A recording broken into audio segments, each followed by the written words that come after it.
corruption, just a handful of people cheat, but the whole country suffers. In this video, I'm going to give you an example of a corruption case where the public ends up paying for it for generations. I'll also share some estimates about how much money from corruption circulates around the world and talk about countries with strong, decisive leaders. What kind of measures do countries need to take to effectively fight corruption? You can support this video and access more information about corruption by scanning this QR code. Or you can support the Sci Money Monster channel just by hitting subscribe. If you've already subscribed twice, come back and hit it again. And if you haven't subscribed yet, just hit it once. That's enough. There are some countries in the world that, despite having massive resources, still aren't rich. How is it possible that a country blessed with so many natural resources, almost like God's favorite child, still isn't wealthy? The main reason is corruption. Embezzlement and internal fraud are the key reasons why investors don't want to put their money into those countries. Investors can't be sure, right? They don't know if 100% of the money they invest will end up being siphoned off by corruption. How much will actually be left to use for economic production and to generate income and profit for them? Or maybe nothing will be left at all. When a country has a reputation for excessive corruption, it also makes the people dissatisfied with paying taxes. And if the government collects less tax or not enough tax because people don't want to pay, then the government loses a major source of revenue that it needs to develop the country. Developing infrastructure, when this happens, it's because people feel like they don't want to pay. Why should they pay when after they pay taxes, the money isn't used to develop their country, but instead ends up in someone's pocket? Let me give you an example. The Democratic Republic of the Congo, which is ranked as the third poorest country in the world. The Congo, they have a GDP per capita, or annual income per person, with the latest data showing $1,616 per person per year.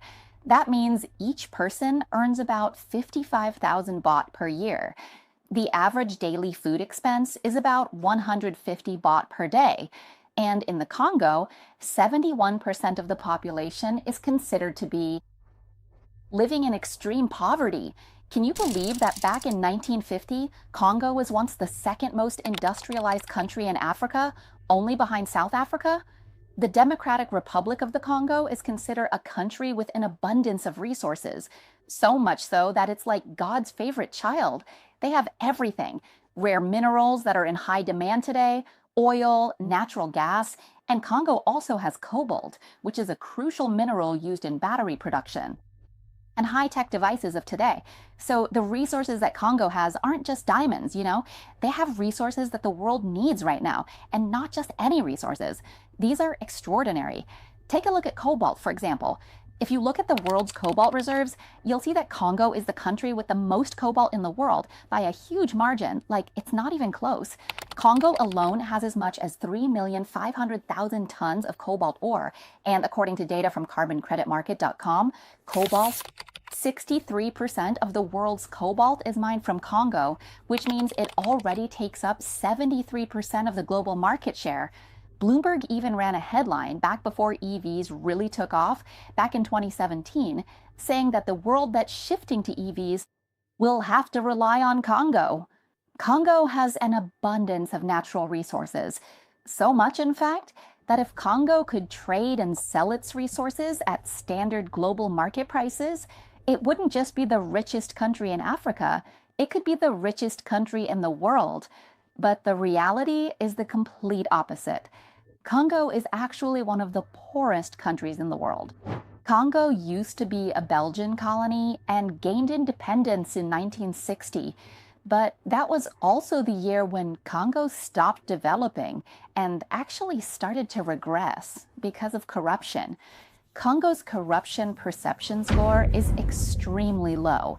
On a scale where 0 means rampant corruption and 100 means perfectly clean, Congo's score has dropped significantly. It dropped from around 20 or 19, something like that. And most recently, in 2024, it was at 20. If you rank all the countries in the world, 180 countries, Congo is the 18th most corrupt country from the bottom up. So no matter how abundant Congo's natural resources are, it hasn't improved the quality of life in the country at all. It hasn't made the country any wealthier. Let me show you this picture for a clearer comparison. This is a photo of a diamond mine in Canada. You can see how impressive it is. There are machines worth millions of dollars, there are safety standards, and the people working there are experts who receive high wages. Now, let's look at the diamond mines in Congo. This is a diamond mine in Congo. Even though Congo actually has more diamonds, the workers there don't have any machinery at all. They just use simple tools to sift for diamonds, sifting, and that's it. They don't even have gloves to protect themselves from injuries. This is all because of corruption. It means that no investor would dare to put millions of US dollars into investing in Congo's diamond mines. Unlike investing in Canada, investors are afraid they'll get cheated here. In fact, ever since Congo gained independence from Belgium in 1960, during the first 7 years, there were actually a lot of foreign investors interested in coming in to invest in infrastructure and to benefit from Congo's natural resources. Even the IMF and World Bank once approved loans for Congo worth as much as $10 billion. That amount of money seems like it would be more than enough for Congo. If they used it to develop the country, they could have built up the nation's infrastructure, invested in mines, or developed ports to import and export natural resources with other countries. But nothing happened at all.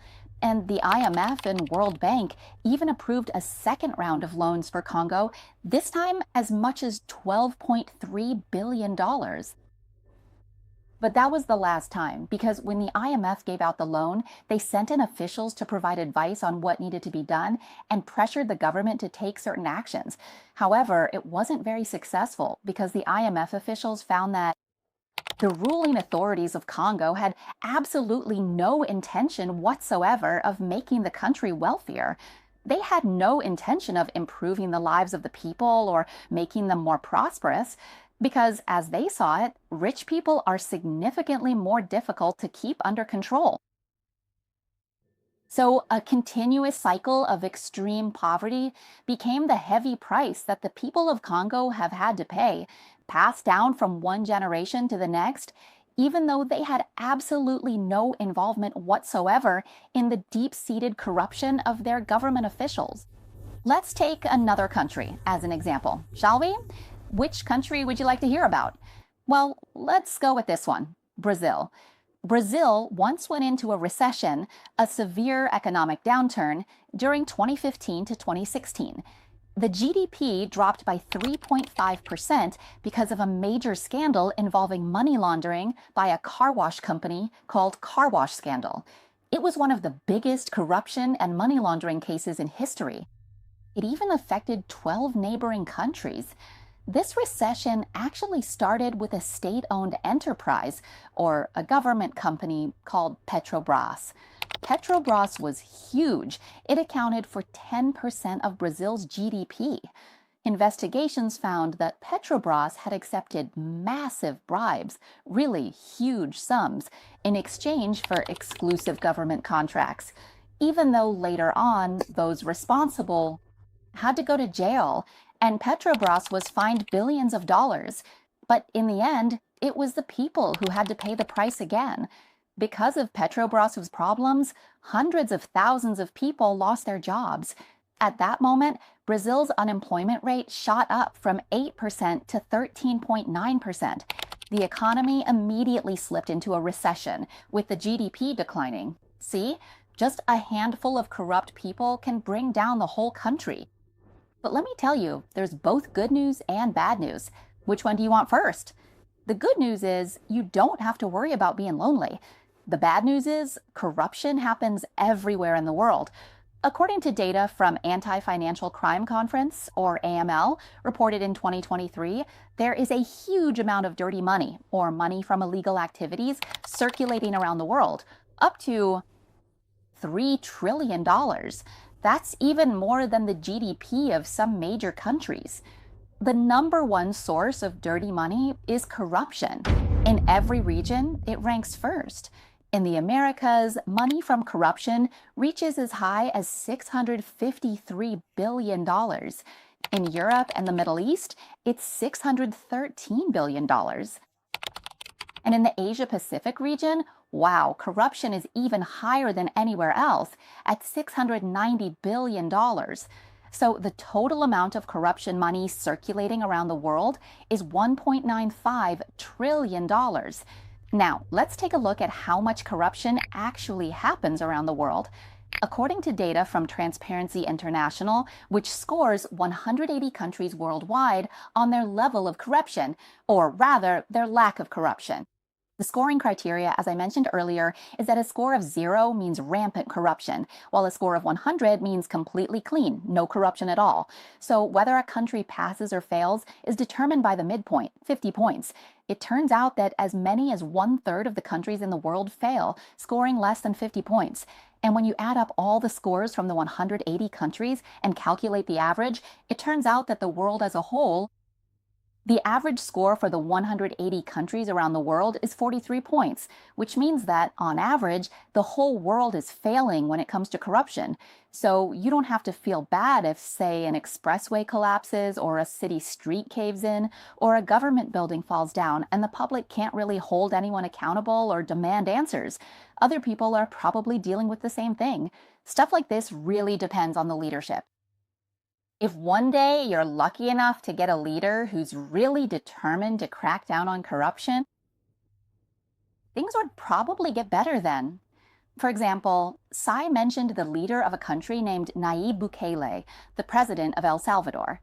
In 2023, Nayib Bukele allowed the media to release images of prisoners being transferred from one prison to the mega prison, which is a massive facility. These prisoners were gangsters, or members of gangs, that had previously posed a threat to the security of El Salvador, whether it was drug trafficking or other crimes. Drug trafficking, mafia activities, and all sorts of illegal acts. Once they were caught, they were sent straight to prison. Nayib Bukele publicly shared his methods for cracking down on these gangs, telling the public exactly how they would catch the criminals. It's not hard. What we do is arrest corrupt officials and put them in jail first. He also made it clear, yes, we're talking about the president of El Salvador here, that he would use the same approach as building prisons for terrorists. They would build another prison specifically to detain corrupt officials. This measure was implemented in 2023, so it's actually quite recent. It might not be perfect or, glamorous, but does it really work that well? Sometimes 1 + 1 doesn't always equal 2, right? Because if you look at the anti-corruption scores from International Transparency, which rates El Salvador, you'll see that El Salvador's anti-corruption score has been steadily declining. In 2024, it was still only at 30 points.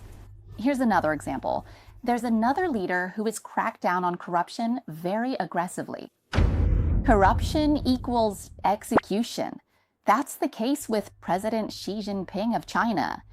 President Xi has even said that the biggest threat to the Communist Party, the thing that could destroy it from within, is internal corruption.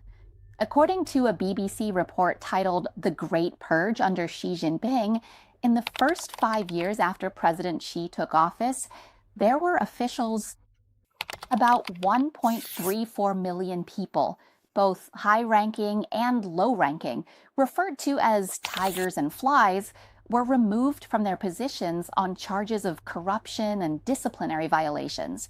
In recent years, we've constantly heard news that anyone caught for corruption in China can face the death penalty. For example, in 2024, there was a headline about a high-ranking official embezzling $412 million in the US would also face the death penalty.